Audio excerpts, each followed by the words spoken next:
Get out of this store before I call security, Jason snarled, his fingers digging into Olivia's arm as he shoved her toward the exit of Tiffany and Company. We both know you can't afford anything in here. The diamond bracelet she'd been examining clattered to the glass countertop.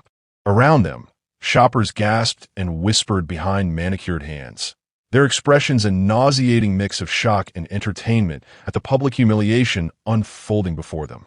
Take your hands off me, Jason, Olivia said, her voice unnervingly calm despite the red marks forming on her skin. He laughed, the same cruel laugh that had echoed through their apartment 3 years ago as he'd walked out with her inheritance, her car keys, and her dignity. Or what? You'll call the husband you don't have? The bank account that's empty. He leaned closer, his cologne suffocating. Look at these people live. They know exactly what you are, a fraud playing dress-up.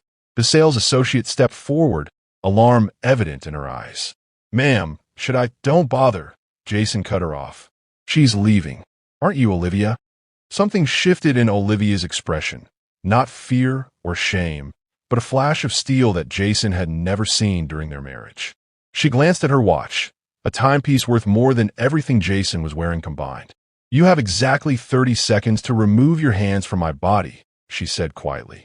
Jason's response was to push her harder, sending her stumbling backward into a crystal display that crashed to the floor in a spectacular symphony of destruction.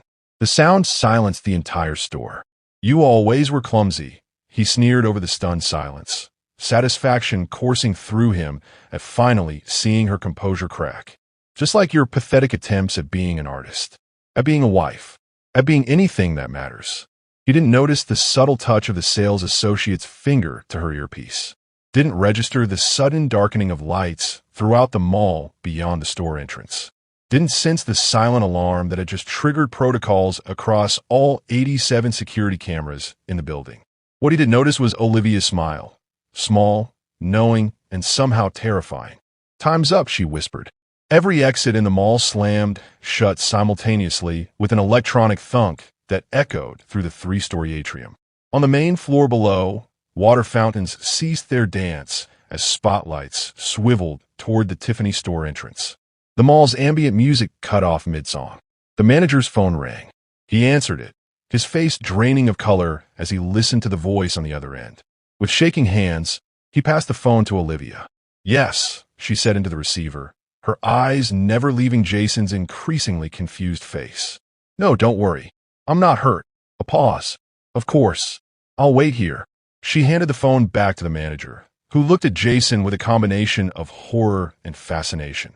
The expression of someone watching a man unknowingly step off a cliff. Who was that? Jason demanded, uncertainty creeping into his voice for the first time. From the mall's previously invisible speakers came an announcement that froze every shopper in place. Westfield Galleria is temporarily secured for the arrival of Mr. Howard Stark.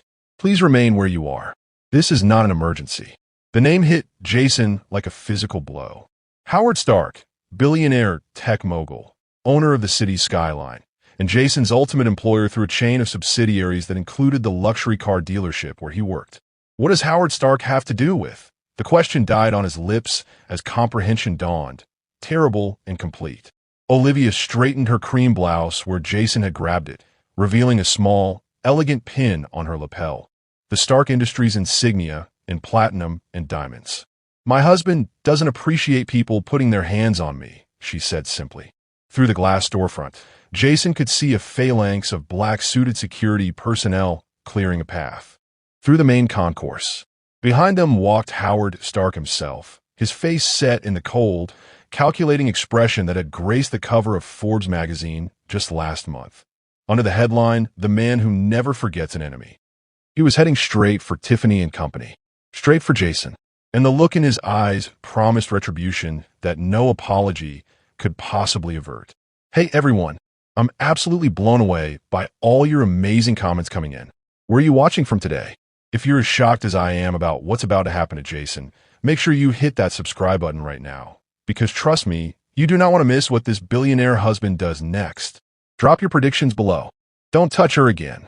Howard Stark's command sliced through the Tiffany and Company showroom, his voice deadly quiet yet somehow filling every corner of the space. The security personnel flanking him stood with military precision, hands positioned near concealed weapons. Jason's throat closed as he processed the full magnitude of his situation. 3 years of climbing the social ladder, of desperate networking and financial stretching to create the illusion of success. All of it now balanced on a knife's edge because of the man standing 10 feet away. Howard Stark didn't just own them all. He owned the dealership where Jason worked, the apartment building where Jason lived, the bank holding Jason's maxed-out credit cards. With a single phone call, Howard Stark could erase Jason's entire existence. "Mr. Stark," Jason attempted, summoning his most persuasive sales voice. "This situation isn't what it appears. Security footage suggests otherwise," Howard interrupted, his steel-gray eyes never leaving Jason's face. He hadn't moved closer, hadn't raised his voice, yet somehow his stillness was more terrifying than any outburst. "The cameras captured you assaulting my wife from 6 different angles. Asterisk my wife." The 2 words hammered into Jason's consciousness. The Olivia he had known, nervous, eager to please, desperate for validation, somehow now stood beside the 12th richest man in America, wearing his ring, sharing his name, influencing his empire. It didn't make sense. A flash memory surfaced. Olivia tearfully showing him a letter accepting her artwork for a small gallery showcase. He had crushed that joy instantly. Asterisk, they're just using you to fill space, Liv. It's a pity inclusion. Asterisk, he'd convinced her not to display her work, claiming to protect her from inevitable rejection. What else had he crushed during their 3 years together? How long? Jason found himself asking, the question escaping before he could stop it. How long after I left did it take you to... He gestured between them, not finishing the thought. Something dangerous flickered across Howard's expression. "If you're implying my wife moved on too quickly, you should know that Olivia refused to date anyone for nearly 18 months after you abandoned her. She was too busy working 3 jobs to pay off the $97,000 of debt you left in her name." The precise figure struck Jason like a physical blow. He had never calculated the total amount. Howard continued, his voice clinical. "When we finally met, she was sleeping on a studio floor because she'd given her bed to a domestic violence survivor who had fled with nothing." A muscle in his jaw tightened. She was using the proceeds from her first major art sale to establish a foundation for financial abuse victims rather than providing for her own comfort. "My Broken Promises series," Olivia said quietly. The title triggered another memory. Canvases spread across their tiny apartment. Olivia working through the night with a feverish intensity he had mocked. "Amateur therapy art," he called it. Asterisk, "No one will ever pay for your emotional vomit on canvas." Asterisk, Howard's hand moved to his suit pocket, retrieving his phone. With 2 taps, he turned the screen toward Jason. "This is the centerpiece from that collection."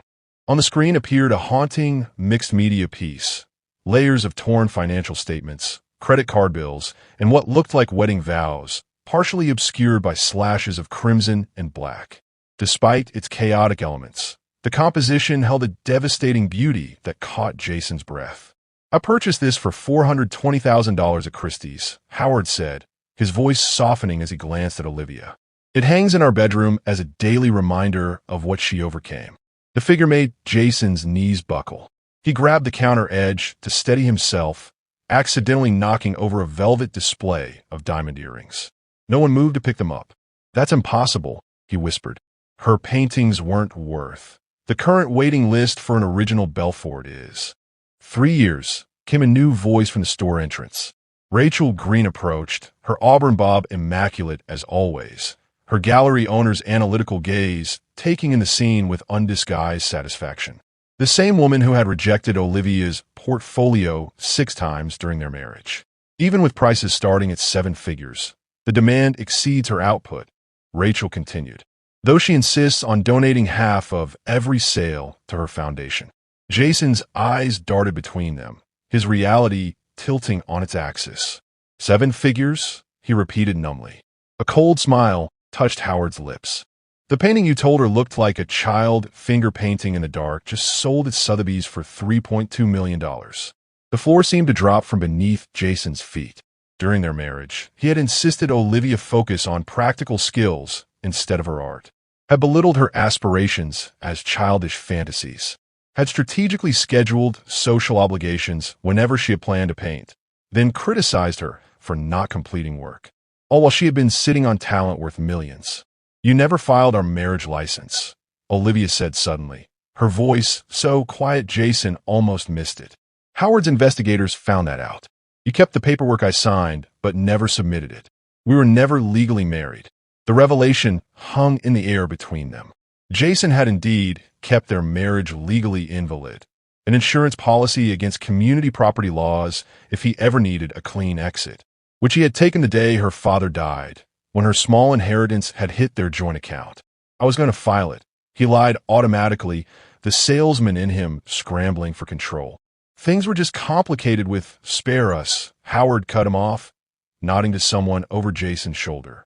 Detective Prendergast has heard every variation of financial abuse justification in her 15 years with the white-collar crimes division. The detective materialized at Jason's side, her badge glinting under the store's spotlights. "Jason Andrew Bourne," she began formally. "We have questions regarding multiple instances of fraud across state lines, including unauthorized use of financial instruments, identity theft, grand theft auto, and interstate transportation of stolen property." Each charge landed like a body blow. Jason had convinced himself these crimes were safely buried in the past, protected by statutes of limitations and Olivia's presumed embarrassment about being duped. "Those charges are years old," he protested, desperation creeping into his voice. "The statute of was told due to your departure from the state and the victim's documented psychological distress." Prendergast finished for him. "Financial abuse creates trauma that often prevents victims from immediately reporting crimes. The courts have become increasingly understanding of this reality." Jason's eyes darted toward the exits, calculating escape routes. Security personnel blocked every possibility. The mall itself, Howard's Mall, had become a trap closing around him. "You're making a mistake," he said, turning to Olivia with what he hoped was sincere remorse. "Liv, we had good times too. You can't just let them. There's something I never told you," Olivia interrupted, stepping closer. For a moment, hope flared in Jason's chest. Perhaps some lingering attachment would lead her to intervene on his behalf. She lowered her voice, forcing him to lean in. "The week before you left, I found the text messages with your coworker. The plans you made to empty our accounts once my father's inheritance came through." The blood drained from Jason's face. "I knew you were going to leave me," she continued, her eyes never leaving his. "But I was so broken by years of your manipulation that I still blamed myself. Still thought if I could just be better, more supportive, more successful, you might change your mind." Behind her, Howard watched with an expression that mingled pride and protective rage. "That night after you left, sitting alone in our emptied apartment, surrounded by the paintings you said were worthless." Olivia's voice grew stronger. "That was the first time I painted with complete freedom, without your voice in my head telling me I wasn't good enough." She stepped back, returning to Howard's side. "That first painting sold for enough to pay off the credit cards you'd maxed out in my name. The second covered the car you stole and crashed crossing state lines." A memory suddenly surfaced in Jason's mind. A news article he'd scrolled past months ago about an anonymous donation paying off medical debt for thousands of patients prescribed Stark Pharmaceuticals cancer treatments. The philanthropist had specified that beneficiaries should be victims of financial abuse. Understanding dawned like ice water in his veins. "Your foundation," he whispered. "The Belfort Fund for Financial Independence," Howard confirmed, checking his watch, "which is having its annual gala in approximately 3 hours. A fundraiser that will generate roughly $20 million for victims of financial exploitation." His cold gaze returned to Jason, many of whom find their stories remarkably similar to Olivia's. Detective Prendergast stepped forward. "Mr. Bourne, we need to continue this conversation at the station." As security moved to escort him, Jason made a final, desperate appeal. "Olivia, please. Whatever he's giving you, whatever he's promised, I know you. The real you. Not this performance." Something flickered in Olivia's eyes. Not weakness, but a decision being made. She removed her hand from Howard's arm and approached Jason one last time. "You're right about one thing," she said, her voice clear enough for everyone to hear. "You knew the real me. The artist who worked until 3 a.m. The woman who believed in beauty despite growing up with nothing. The person who saw magic where others saw only profit margins. She leaned closer, close enough that he could smell her perfume. No longer the drugstore brand she'd worn during their marriage, but something custom and intoxicating.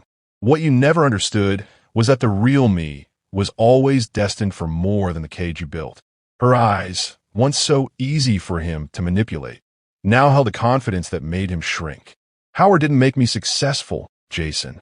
He simply did the one thing you never could. What's that? Jason asked, unable to stop himself. He got out of my way and watched me soar. As security led him toward the exit, a commotion near the mall entrance caught everyone's attention. Through the glass storefront, Jason could see reporters gathering, cameras ready. The press got wind of the situation. Detective Prendergast observed, frustration evident in her tone. Not my doing, Howard replied, though something in his expression suggested otherwise. Jason faltered, the full implications hitting him. This wouldn't just be criminal charges. This would be public humiliation. His name and face splashed across news outlets, identified as the man who had financially abused the now famous artist Olivia Belfort. The man who had assaulted Howard Stark's wife. His career selling luxury vehicles to the elite would be finished before the handcuffs closed around his wrists. As if reading his thoughts, Howard approached, his voice pitched for Jason alone. You have two options, the billionaire said matter-of-factly. Face those cameras and the media circus that will follow, or take the service elevator directly to the police station. Jason swallowed hard. Why would you offer me a choice? I'm not, Howard replied, his expression unreadable. Olivia is. Jason looked past him to where Olivia stood, her expression neither triumphant nor vengeful, simply resolved. With a small nod, she indicated the service corridor behind the store. A final mercy he had never shown her. As security redirected him toward the back exit, Jason glanced back one last time. Howard had returned to Olivia's side, his arm protectively around her waist as they examined the diamond bracelet she'd been looking at when Jason first spotted her. The billionaire said something that made her laugh, a free, genuine sound Jason had rarely heard during their time together. Then Howard pressed a gentle kiss to her temple, a gesture of such natural intimacy that Jason felt like an intruder witnessing it. The last thing he saw before being led into the service corridor was Howard discreetly sliding the bracelet across the counter toward the sales associate, who smiled and began wrapping the $375,000 piece, a casual gift between equals, not the transaction of a man buying a trophy wife's affection.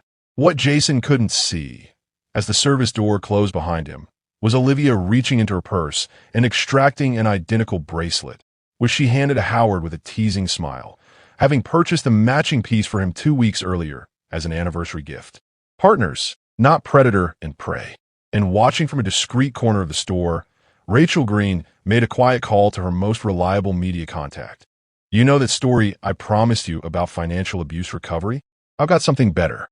How Olivia Belfort turned trauma into a multi-million-dollar foundation and just came face-to-face with the man who caused it all.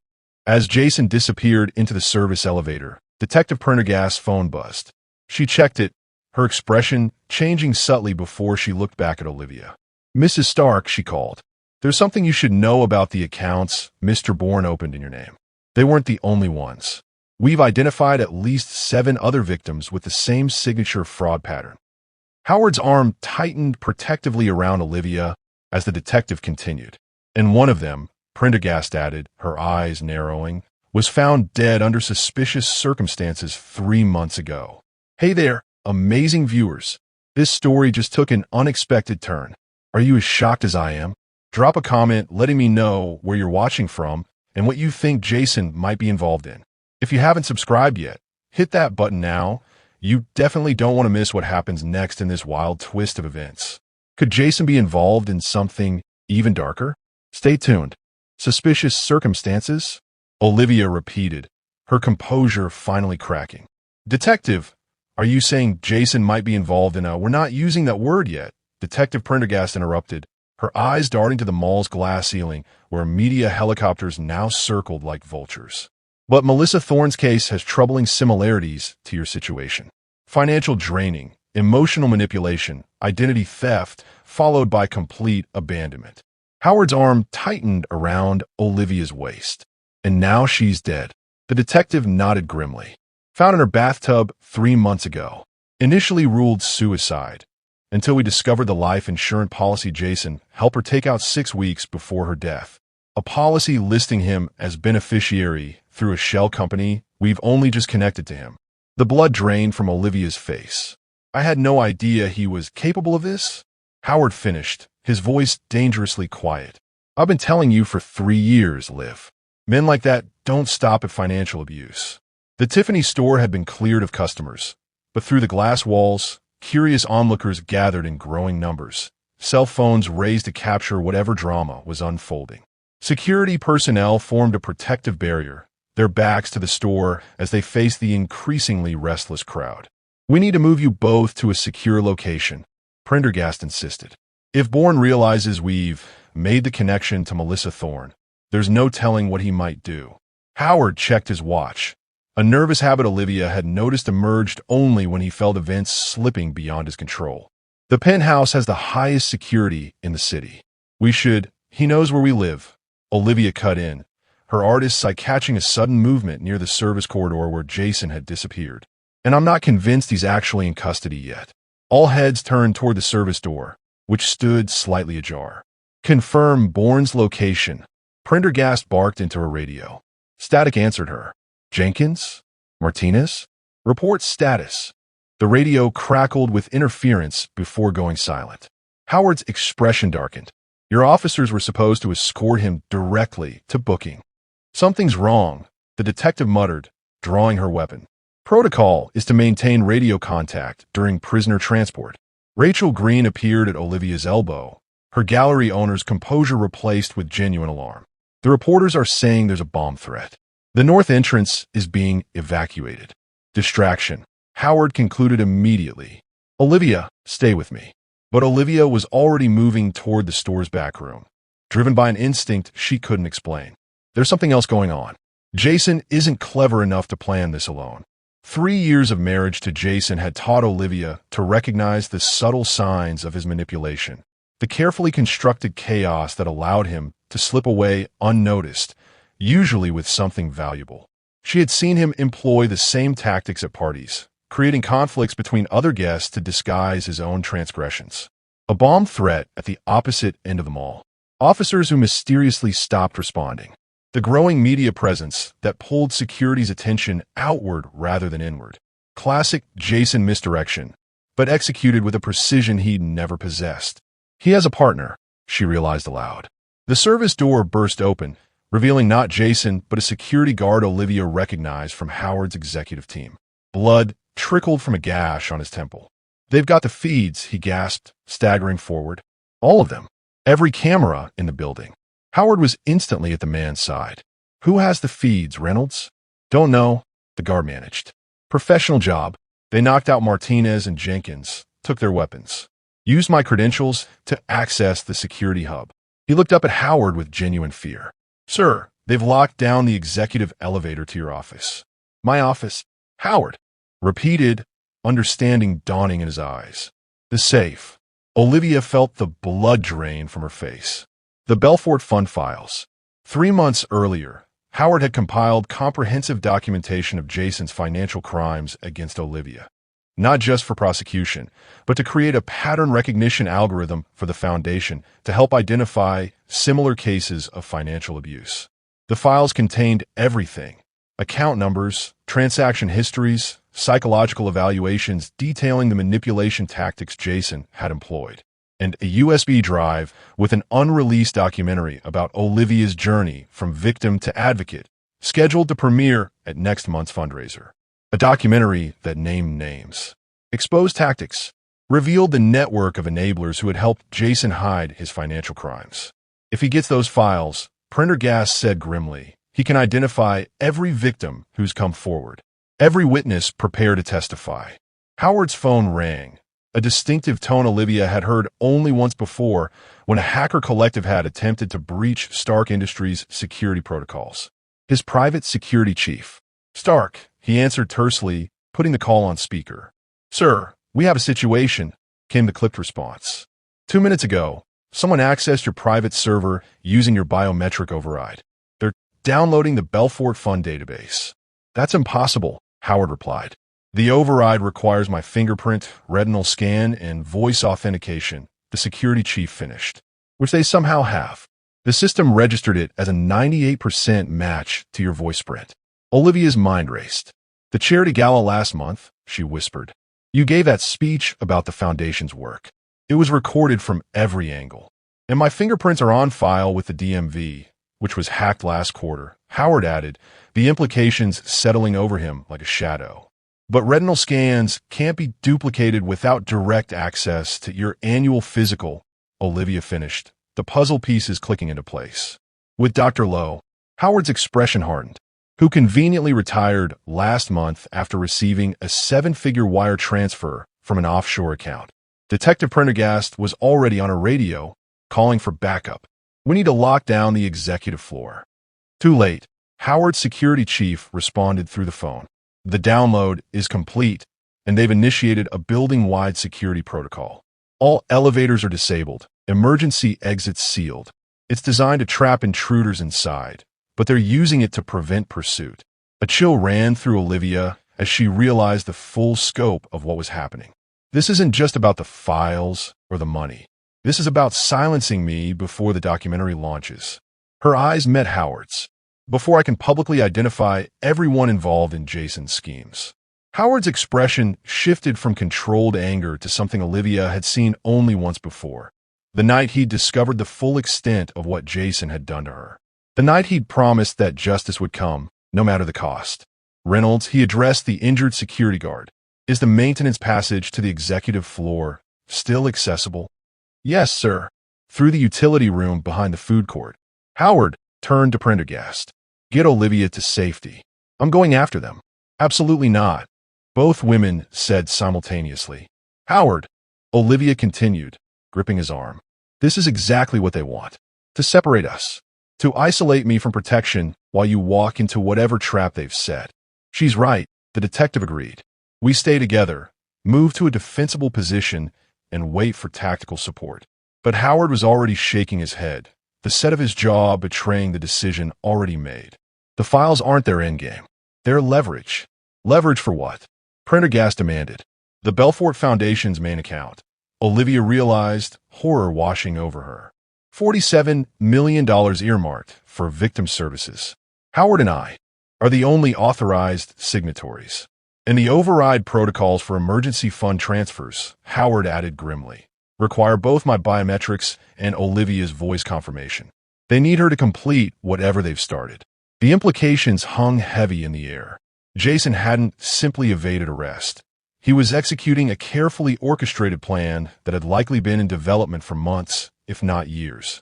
A plan that required access not just to Howard's secure systems, but to Olivia herself. A plan that may have already claimed Melissa Thorne's life. "I'm not leaving your side," Olivia stated firmly, interlacing her fingers with Howard's. "Whatever we do together." For a moment, conflict played across Howard's features, his instinct to protect warring with his profound respect for her autonomy, a respect that had formed the foundation of their relationship from the beginning. Together, he finally agreed, bringing their joined hands to his lips. The intimate gesture was interrupted by a deafening boom that shook the entire structure of them all. Alarms blared as smoke billowed from the north wing. "That wasn't a threat," Prendergast shouted over the chaos. "That was an actual explosion." Howard pulled Olivia close, shielding her with his body as security personnel rushed to establish a defensive perimeter around them. Through the glass walls of the jewelry store, they could see panicked shoppers fleeing toward emergency exits that had been sealed by the security override. They're creating panic, Howard realized, forcing evacuation protocols that will flood the service corridors, blocking police reinforcements. Olivia's phone vibrated in her pocket. Unknown number. With trembling fingers, she extracted it, already knowing who would be on the other end. "Hello, Liv." Jason's voice came through, smooth and confident in a way she hadn't heard since the early days of their courtship. "Quite the reunion, isn't it? Though I have to say, I expected the famous Howard Stark to have better security." "What do you want, Jason?" she asked, activating the speaker so the others could hear. "Originally, just the foundation's money. Your husband's accumulated quite the impressive sum for your little pet project." His tone hardened. "But after your dramatic display downstairs, I've decided to take something far more valuable. If you think threatening me will work," Howard began. "Not threatening. Howard," Jason interrupted, offering a choice, one that only Olivia can make. The screen of Olivia's phone flashed, switching to video. The image showed the Belfort Foundation's main office, the space where Olivia worked with abuse survivors 3 days each week.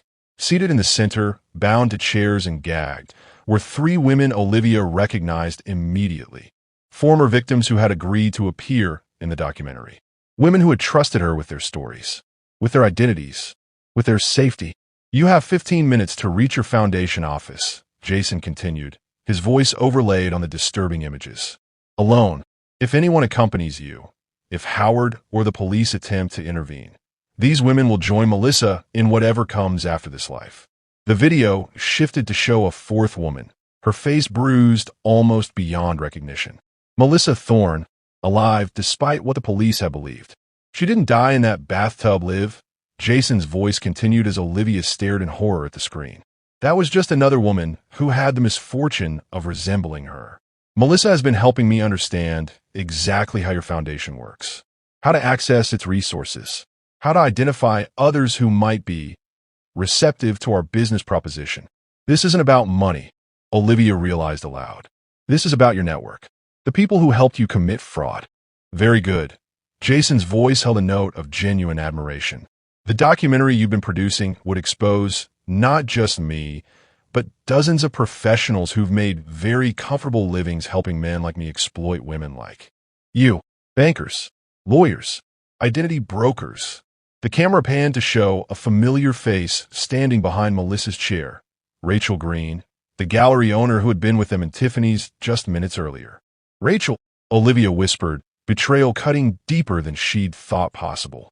"Your trusted mentor has been helping me identify potential targets for years," Jason explained. "All those portfolio reviews where she rejected your work? She was actually assessing your financial vulnerability, your emotional dependence, your isolation from support networks." Rachel's cold smile confirmed every word. 15 minutes, Liv," Jason repeated. "Come alone, or they die knowing you chose your billionaire husband over their lives."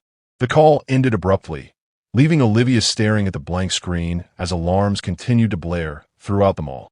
"It's a trap," Howard stated unnecessarily, his face ashen. "He'll kill them regardless. And you too.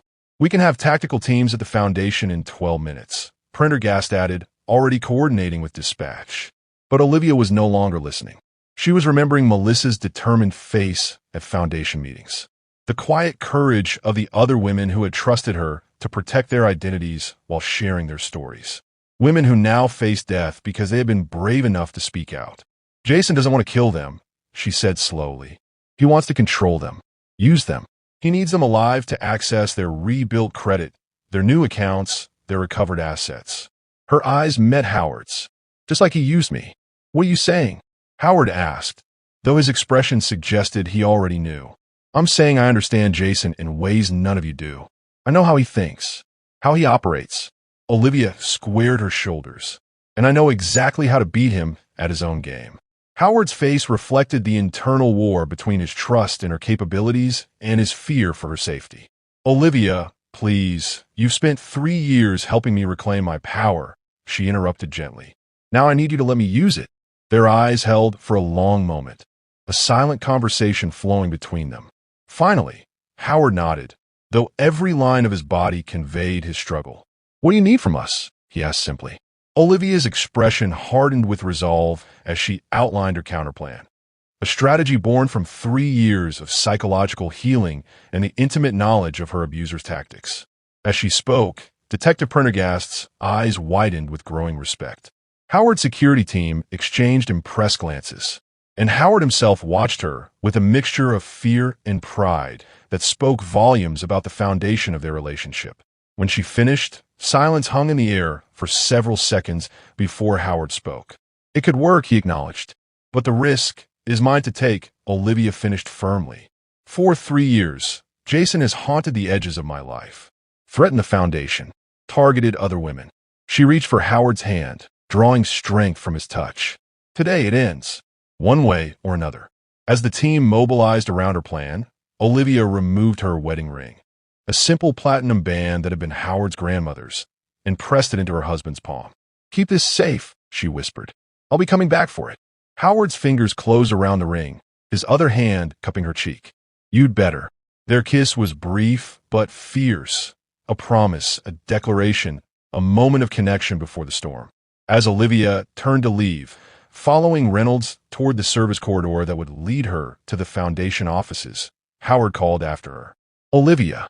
She paused, looking back at the man who had never once tried to save her, but instead had given her the tools to save herself. "Remember what you told me the night we met," he said, "about the most important lesson you learned from Jason." A ghost of a smile touched her lips.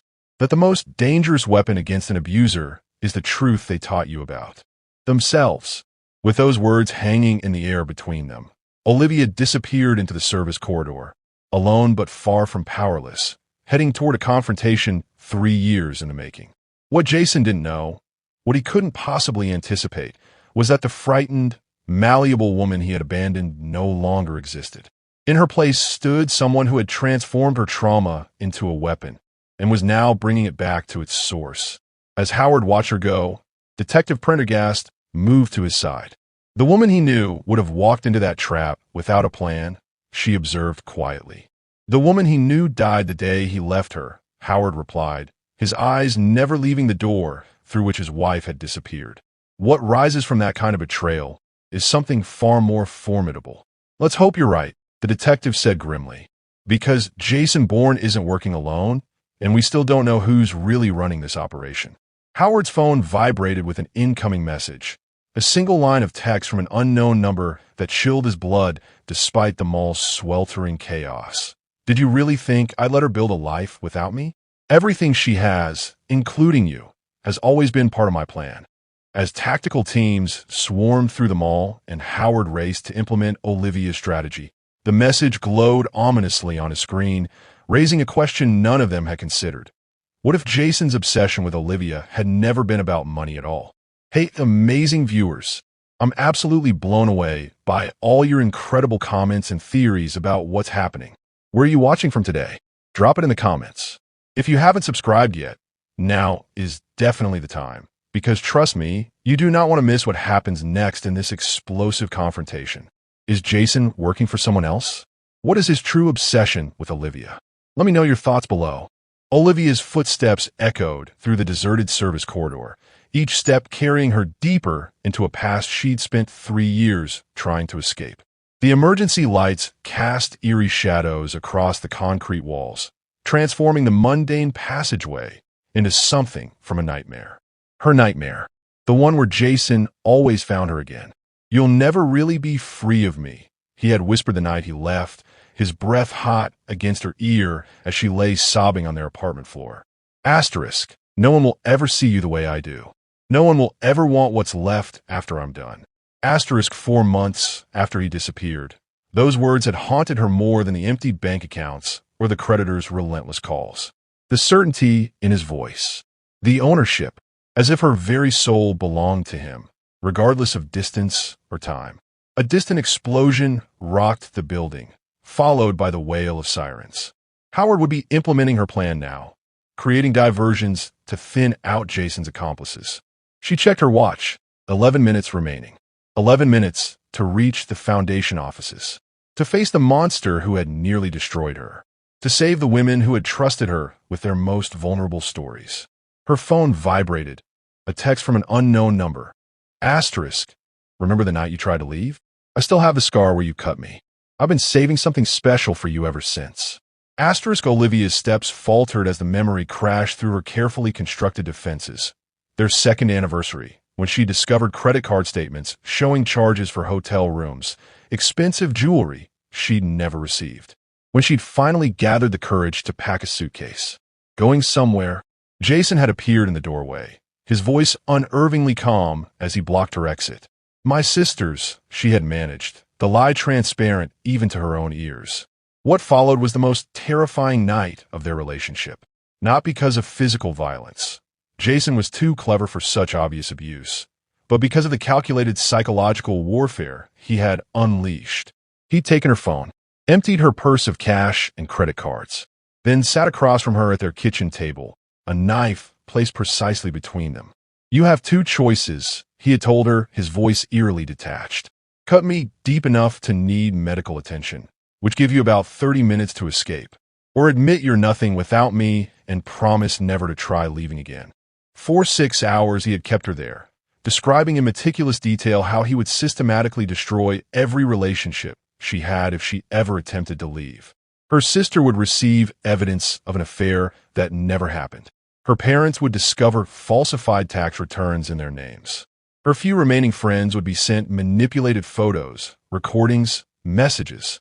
At dawn, exhausted and broken, she had reached for the knife, not to cut him, but to offer her surrender. That's when he had lunged forward, deliberately dragging his arm across the blade. "Now, there's evidence," he had said, blood streaming from the self-inflicted wound. "If you ever tell anyone about tonight, I'll show them this scar. Tell them how you threaten me, how unstable you are." The memory made her stumble against the corridor wall, bile rising in her throat. She had never told anyone about that night. Not her therapist, not Howard, not even the detective building the case against Jason. Some wounds were too shameful to expose, even years later. Her phone buzzed again. Asterisk, "I kept all our photographs, Liv. The ones you begged me to delete. Would Howard still look at you the same way if he saw them? If he knew what you really are?" Asterisk tears threatened, but Olivia blinked them back. Another manipulation tactic. Another attempt to make her feel shame for having once trusted the wrong person. For having been vulnerable with someone who weaponized that vulnerability against her. She resumed walking, faster now, drawing strength from the knowledge that Howard wouldn't care about whatever. Photographs Jason possessed, not because he was a saint, but because he understood the fundamental difference between consensual vulnerability and coerced submission, between love and control.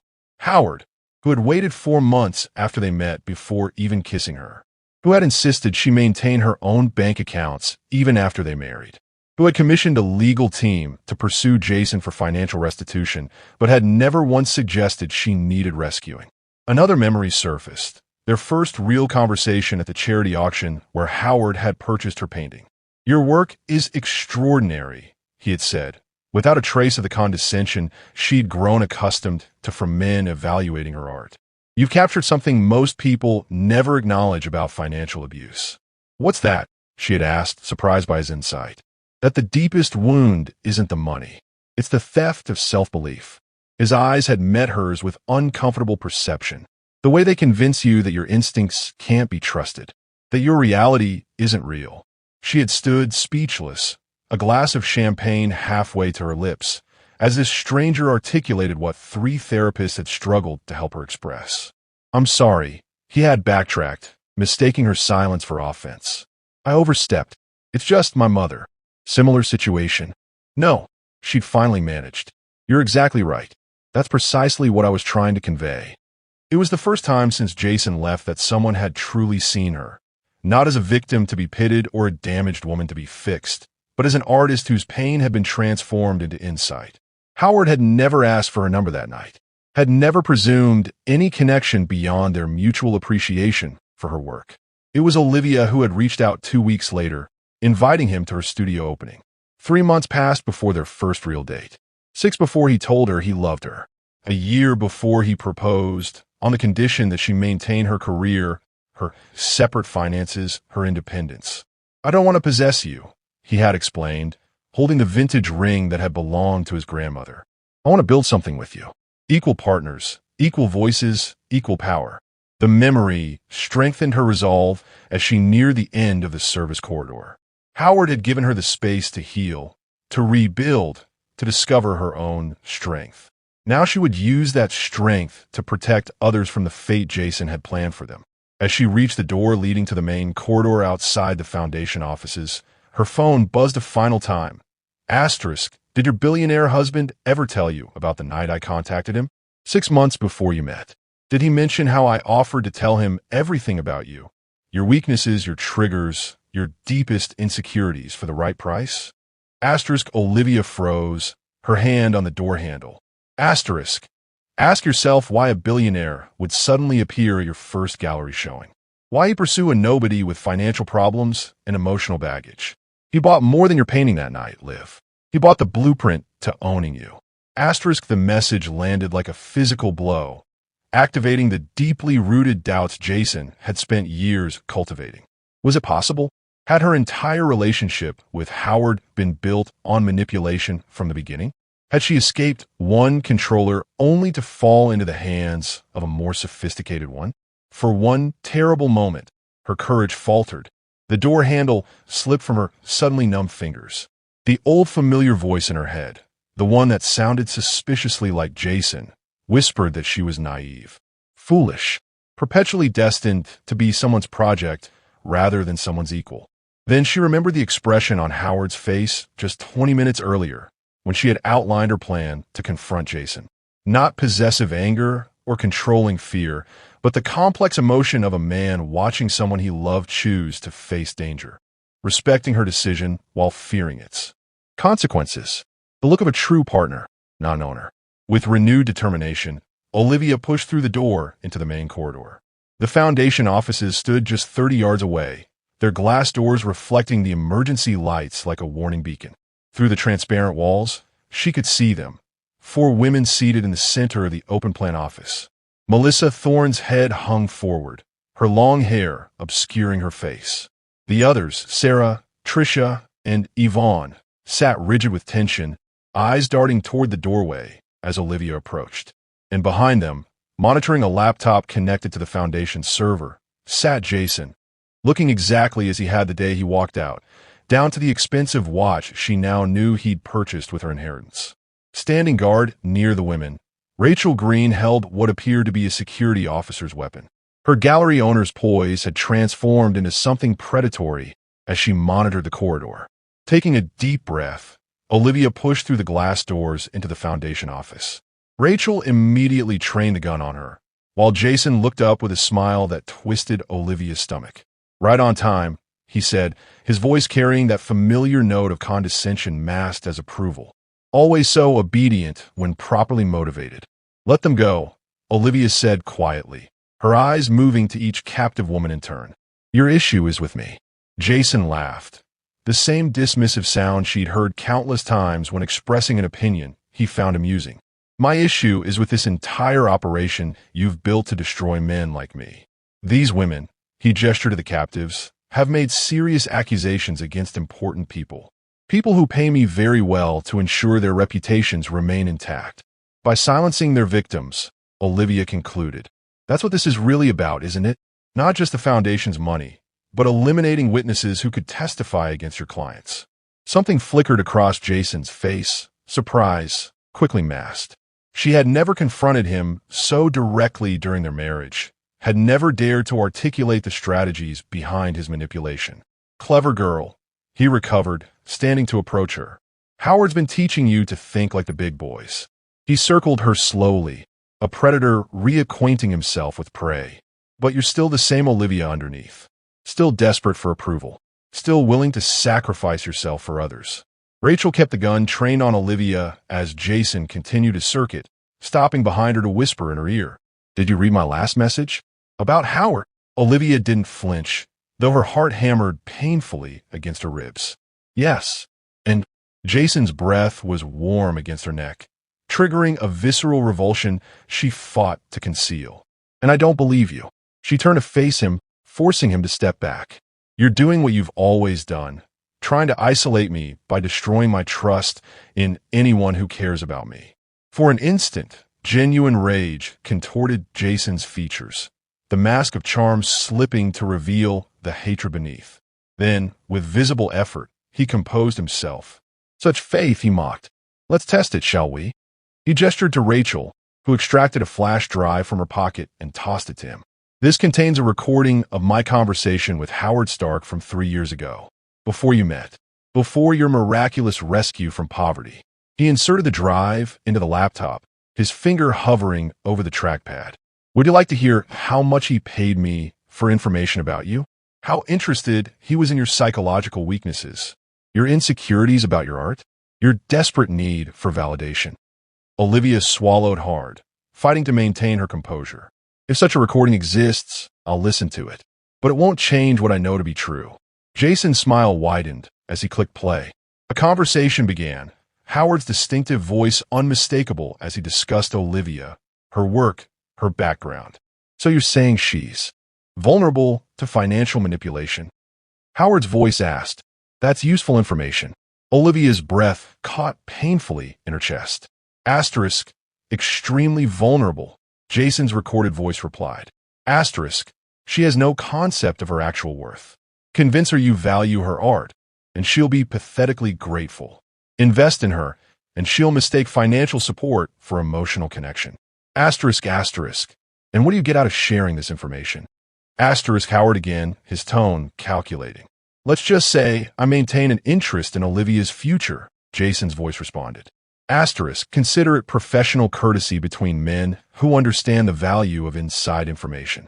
Asterisk, a soft, broken sound escaped Olivia before she could stop it. Part gasp, part aborted sob. Jason's eyes gleamed with triumph as he paused the recording. Shall I continue? It gets much more specific about your particular vulnerabilities. For a terrible moment, the Foundation office swam before Olivia's eyes. The careful reconstruction of trust she had built over 3 years threatened to collapse entirely. Then she noticed something, a subtle inconsistency in the audio. The background noise changed between speakers, the acoustics shifting in a way that suggested different recording environments. That's not a real conversation, she said slowly, certainty growing as she analyzed what she'd heard. Those are snippets of separate recordings edited together. Jason's expression flickered again, that momentary slip revealing his surprise at her perception. Howard's portion comes from his TED Talk on predatory investment practices. She continued, pieces falling into place. I recognize the acoustics of a Stanford auditorium. And your voice. She paused, a memory surfacing from their marriage. That's from the recording you made when you were practicing sales techniques. When you were preparing to interview at the dealership. The rage returned to Jason's face, no longer disguised. You always thought you were so clever, he snarled.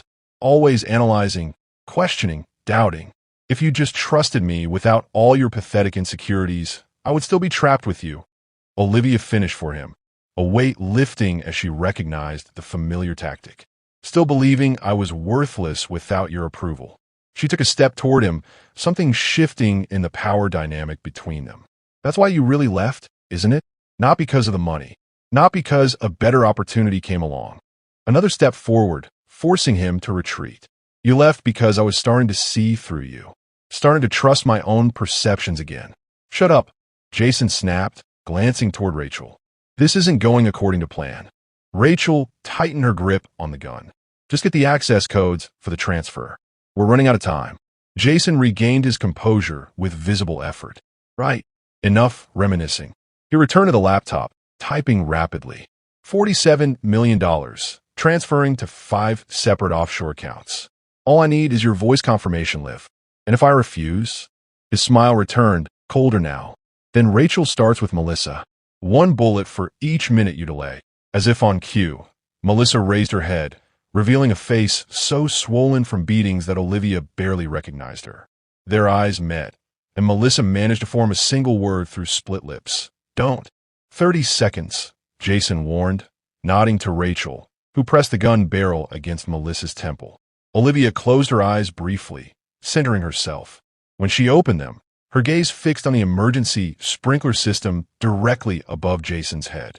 Voice confirmation requires a specific phrase, she said, her tone neutral. The algorithm validates both vocal patterns and the correct passphrase. Jason's expression brightened with anticipated victory. And that phrase is? Olivia took a deep breath, then spoke clearly, precisely. Activate Protocol Phoenix. For a fraction of a second, confusion crossed Jason's face, followed by alarm as a piercing alarm blared throughout the building. Emergency strobes flashed, and the sprinkler system engaged, drenching everyone in the room. Simultaneously, the Foundation's glass doors slid open, admitting a tactical team led by Detective Prendergast. Howard appeared behind them, his eyes finding Olivia's across the chaos. No. Jason lunged for the laptop, desperately trying to complete the transfer as water cascaded over the equipment. In the confusion, Rachel swung her weapon toward Olivia, only to be tackled by Melissa, who had somehow slipped her restraints. Both women crashed to the floor, the gun skittering across the wet surface. Jason abandoned the failing computer and made a desperate grab for the weapon, his fingers closing around it as he swung toward Olivia. "This is your fault," he snarled, water streaming down his face, transforming him into something barely recognizable. "Everything was perfect until you started believing you deserved better." Time seemed to slow as the gun leveled at Olivia's chest. Behind Jason, Howard shouted a warning. Tactical officers raised their weapons. Rachel screamed something unintelligible as she struggled with Melissa on the floor. But Olivia stood perfectly still, meeting Jason's gaze without flinching. "You're right," she said clearly. "I did start believing I deserved better. That was always your greatest failure." Jason's finger tightened on the trigger. A single shot rang out, but it was Jason who jerked backward, a look of confusion crossing his face as he stared down at the spreading crimson stain on his chest. He turned slowly to see Tricia, one of the bound women, holding a small derringer that had been concealed in her sleeve. "That's for my sister," Tricia said, her voice steady despite the tears streaming down her face. "The one who believed men like you when they said no one would believe her." Jason crumpled to the floor, the gun falling from his nerveless fingers as tactical officers swarmed forward. Rachel was subdued, handcuffed, led away screaming about powerful people who would ensure her release. And then Howard was there, gathering Olivia into his arms, his heart hammering so hard she could feel it against her cheek. "I heard the shot," he managed, his voice raw with emotion. I know." She clung to him, allowing herself to acknowledge the terror she had suppressed during the confrontation. "I am okay. We're all okay." Around them, medics tended to the former hostages. Melissa was loaded onto a stretcher, her hand reaching out to clasp Olivia's as they wheeled her past. "You knew," Melissa whispered. "Ow, your message," Olivia explained gently. "When we established the Foundation security protocols, you insisted on Phoenix as the emergency code word. You said it represented rising from the ashes." She squeezed Melissa's hand. No one but the actual board members knew that phrase. Understanding dawned in Melissa's battered face. "When I refused to give it to them, they brought in an imposter. Someone who looked enough like me to fool the cameras. The woman found in your bathtub," Detective Prendergast confirmed, approaching with a tablet displaying photographs.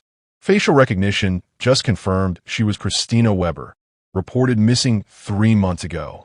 Similar height, build, and coloring to Melissa. Howard kept his arm around Olivia's waist as he studied the images.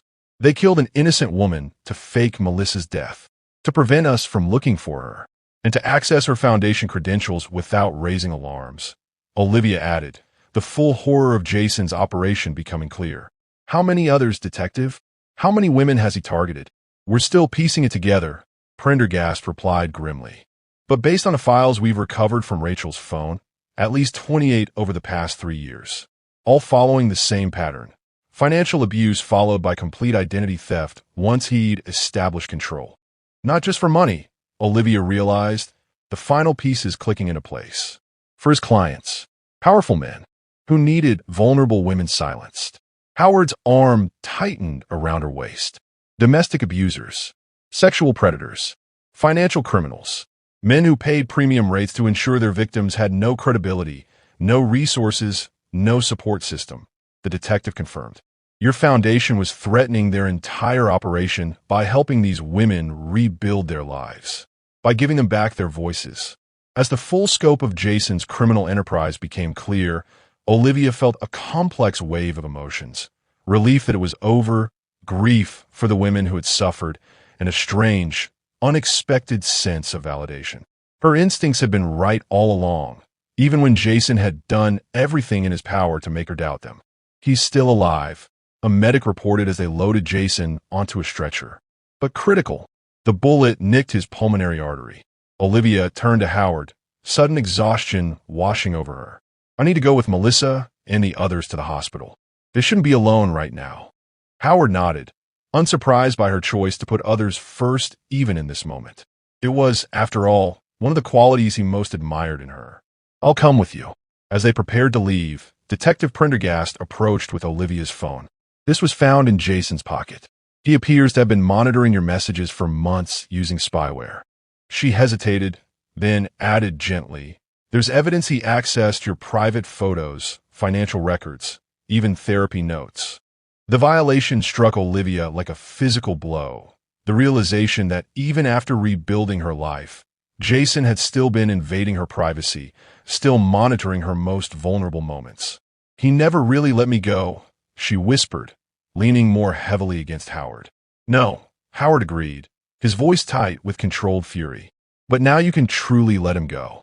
As they exited the Foundation offices, passing Jason's stretcher being loaded into an ambulance, Olivia paused.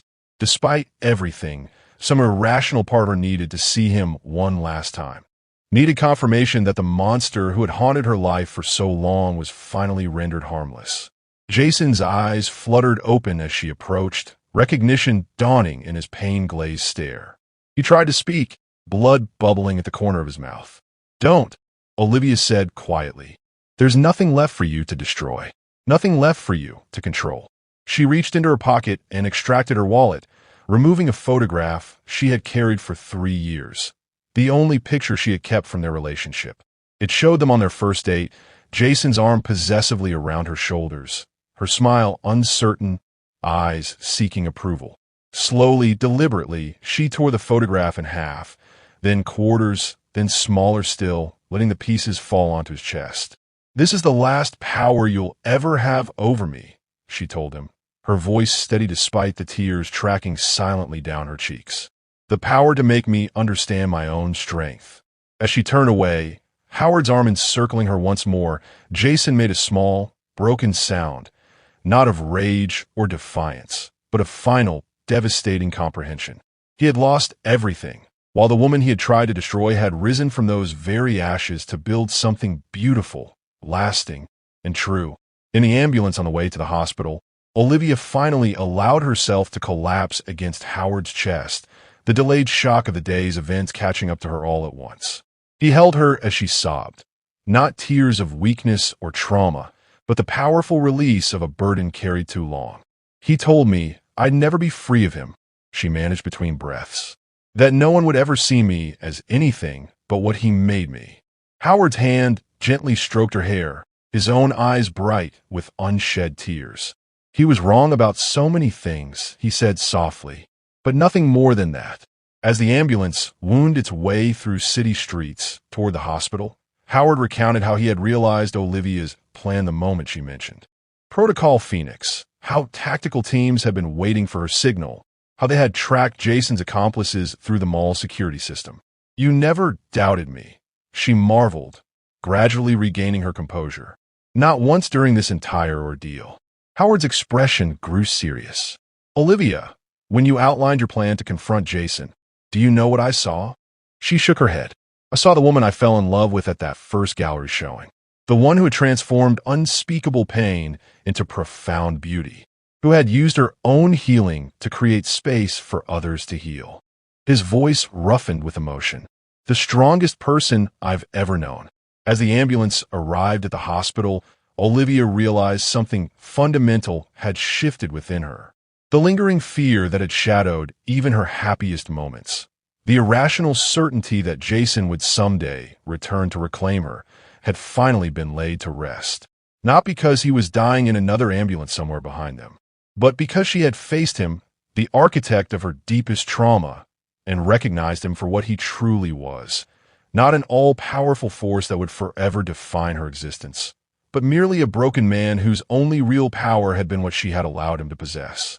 As they entered the emergency department where Melissa and the others were already receiving treatment, Olivia paused to look back at Howard. In the harsh fluorescent lighting, with his expensive suit soaked and ruined, his hair disheveled, his face etched with concern, he had never looked less like the billionaire so the world knew, and never more like the partner she had chosen. I love you, she said simply, not for saving me, for giving me the space to save myself. Howard's eyes filled with a reverence that no amount of wealth could ever purchase as he gently pressed her wedding ring back in her palm, the one she had entrusted to him before confronting Jason. "And I love you," he replied, his voice breaking slightly, "for reminding me that the most valuable things in life can't be bought, sold, or stolen." His fingers closed around hers, the ring warm between their joined hands. They can only be freely given. As they turned together to support the women who had survived Jason's cruelty, Olivia felt the final pieces of her healing click into place. Not a return to who she had been before the trauma, but an emergence of someone stronger, wiser, and more compassionate because of it. Someone who could finally say with absolute certainty, "I am free." Hey everyone, this story has moved me to tears writing it, and I hope it touched your hearts too. Where are you watching from? Drop it in the comments. If you're feeling this emotional journey, please hit that subscribe button. The final part will bring everything to a powerful conclusion you won't want to miss. Has anyone else experienced the journey from victim to survivor? Your stories matter, and I'd love to hear them below. 6 months after the confrontation at the Foundation offices, Olivia stood in the Hush Gallery of the Metropolitan Museum of Art, surrounded by the 6 massive canvases of her new collection, Liberation. Critics had called it her most powerful work to date. Raw, transcendent paintings that transformed trauma into triumph through a breathtaking progression from darkness to light. What none of them knew was that each canvas corresponded to a stage in her journey away from Jason's control. The final piece, a luminous explosion of gold, crimson, and cerulean that seemed to radiate its own inner light, had been completed just 3 weeks ago, after Jason's sentencing hearing. 15 years. No possibility of parole. The judge had been unequivocally clear. Financial abuse was violence, and Jason's systematic destruction of women's lives would be treated as such. Are you ready? Howard appeared at her side, handsome in his tuxedo, but more importantly, steady in the way that had become her truest definition of safety. Olivia nodded, smoothing the silk of her gown, a creation in the exact shade of blue she'd been wearing the day Jason confronted her at the mall. A deliberate choice, a reclamation, as ready as I'll ever be. Tonight wasn't just the opening of her exhibition. It was the official launch of the Phoenix Initiative, the expanded version of her foundation, now backed by a $100 million endowment and partnerships with law enforcement agencies across the country. Its mission, to identify and support victims of financial abuse before their situations escalated to the devastating levels Jason and his network had orchestrated. Howard offered his arm, his eyes conveying what words couldn't: pride, love, and the unwavering belief in her that had never faltered, even in their darkest moments. As they entered the museum's grand hall, applause erupted from the gathered crowd. Olivia's steps faltered momentarily at the sea of faces, not just art world elites and financial power brokers, but rows of women standing together near the front. Women whose lives had intersected with hers through the foundation. Melissa Thorne stood among them, her once battered face now healed, though a thin scar remained along her jawline. Beside her, Trisha, who had fired the shot that stopped Jason, now served as the Phoenix Initiative's Director of Survivor Advocacy. Sarah, Yvonne, and dozens of others whose stories had emerged during the investigation into Jason's network. Survivors all, their presence a testament to resilience that transcended wealth, status, or circumstance. Detective Prendergast stood near the podium, now promoted to lead a specialized financial crimes unit focused on abuse cases. The investigation she'd spearheaded had ultimately uncovered a criminal enterprise stretching across 12 states, with tentacles reaching into banking institutions, legal firms, and even law enforcement. 47 arrests, over 200 victims identified, millions in restitution secured. And at the center of it all had been Jason, the charismatic manipulator whose carefully constructed facade had finally crumbled under the weight of his own malice. As Olivia took her place at the podium, the hall fell silent. She had rehearsed this speech for weeks, yet now, facing the tangible evidence of how far she had come, how far they had all come, the prepared words felt insufficient. 3 years and 7 months ago, she began, her voice steady despite the emotion threatening to overwhelm her. I sat alone on the floor of an apartment that had been stripped of everything but my art supplies. The man I thought loved me had taken my inheritance, my car, my financial identity, and most devastatingly, my belief in my own perceptions. She paused, her eyes finding Melissa in the crowd, drawing strength from the silent understanding that passed between them. That night, unable to afford canvas, I painted on the apartment wall, a phoenix rising from ashes. It was technically terrible. A gentle laugh rippled through the audience, but it saved my life. Because in creating it, I reclaimed the one thing no abuser can ultimately take, our capacity for transformation.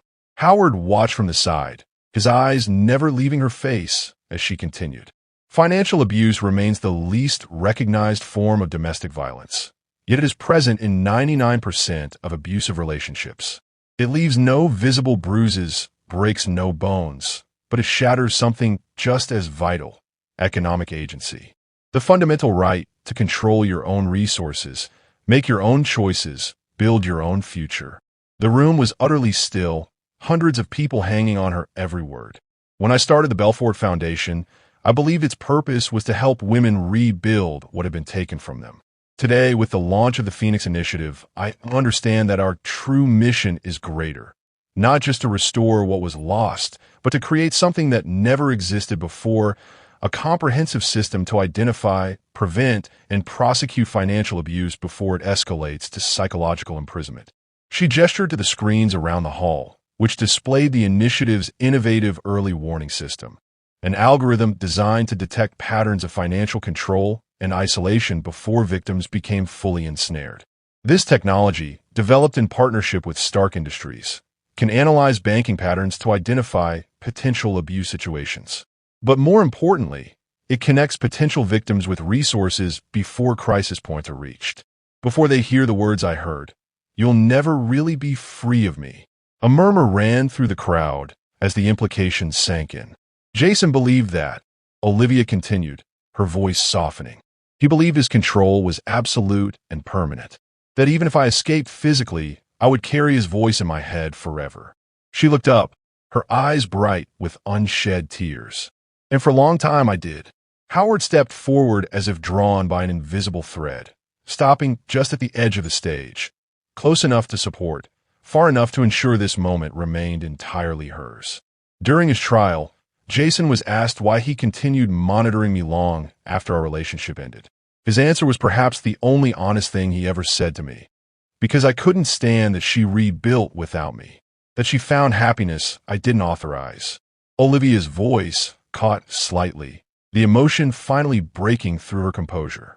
To every person who has ever heard some version of "You'll never be free of me," whether from a partner, a parent, an employer, or anyone who sought to control rather than connect, I want you to look around this room. Heads turned, taking in the survivors standing together, the artwork chronicling transformation, the technology designed to prevent future abuse. "This is what freedom looks like," Olivia said, her voice gaining strength. Not the absence of scars, but the presence of healing.